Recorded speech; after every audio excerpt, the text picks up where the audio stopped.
now, with God's permission, I am giving you its keys, knowing that you will enter into it with profound reverence. This is a quote from an essay by Dr. Alice von Hildebrand entitled Letter to a Young Girl.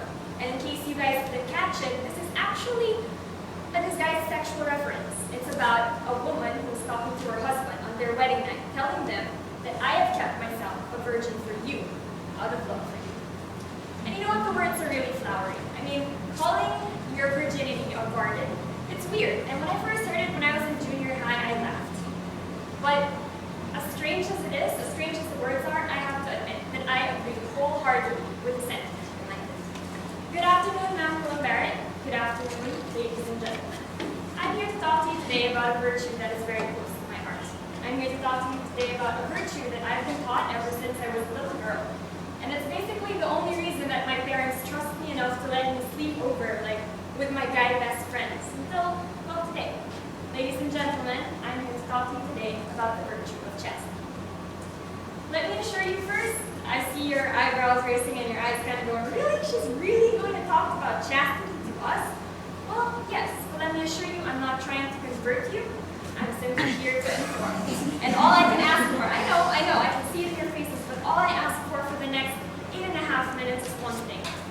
All I ask for is a open mind. So what exactly is chastity? Well, chastity is a virtue that is entirely about love. And the problem with people who talk about chastity these days is they always think it's about liquid. It's about saying no to masturbation. It's about saying no to promiscuity. It's about saying no to kissing, reaching second base, third base, fourth base. It's always about no. I'm here to tell you today that chastity is actually also about the yes. Chastity is about the yes to self-respect. It's about saying that I respect myself enough to know that I deserve better than momentary pleasure.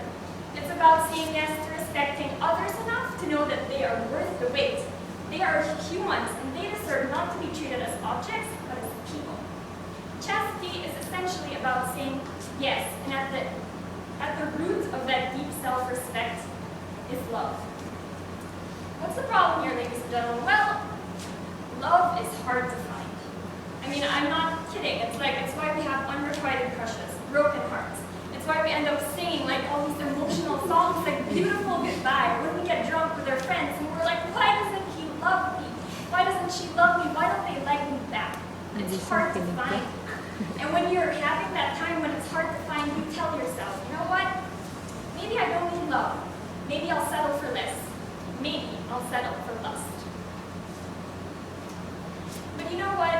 Even when we use pornography, even when we use promiscuity, even when we debase ourselves and we debase other people too, I think we all know, I hope we all know, that it's wrong. It's why you don't like talking about it with other people. It's why you're ashamed if your parent catches you doing it.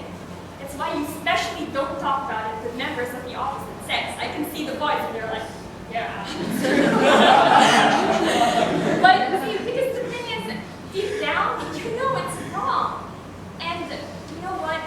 When the guilt of what you've done starts to seep in, when the pleasure is over, and when what you've done causes you just enough embarrassment at that moment, that's where chastity steps in. That's where you and I are given the chance to say, I want better than this.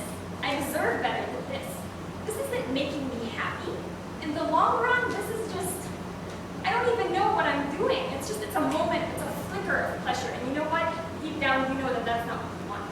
Not what any of us want. So you know what? You say that I have enough, that we have enough self-control, self-respect, and self-love to say that yes, I can wait. And that's where loving others plays a role as well. When you ogle a hot guy with amazing abs, when you ogle a hot girl who's wearing short shorts and has everything showing, you know what you're doing? You're treating them as an object. And they're not objects, guys. These are people. These are people's siblings. They're somebody's